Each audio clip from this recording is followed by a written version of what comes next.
In this video, we'll show you how to switch classing conditions on or off in Titan Web. Now, you may be wondering, let's say if you started using Titan Web just now, or maybe 6 months earlier, that's where, we started introducing flow.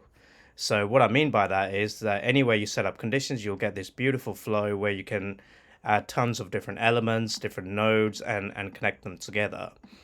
And for me, this is my personal favorite, where I just simply stick to this because it's just so easy to understand and implement. But if you're a customer back in the days when Titan Web first released, you had something, well, the only thing you had was classic conditions. First of all, this is how you switch it on and off. You go to settings and you switch on allow classic conditions. And now when it's switched, you'll see there are two tabs. You got one for classic condition and one for action flow. Now, both of them do exactly the same thing. It's just different UI.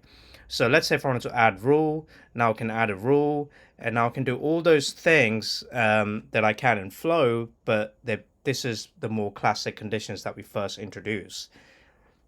It's not everybody's cup of tea. It's personally not mine. I don't like to use classic conditions anymore, but that being said, it's a personal preference. So if you don't want it, just uncheck it under settings, and then it will no longer be available to you. If you do check it, so let's say now I go back in there, classic conditions, and then you uncheck it, and you will just completely get rid. Obviously, if you've got rules, it won't work. But if you do have rules, if you don't have any rules and you just uncheck it, it should disappear.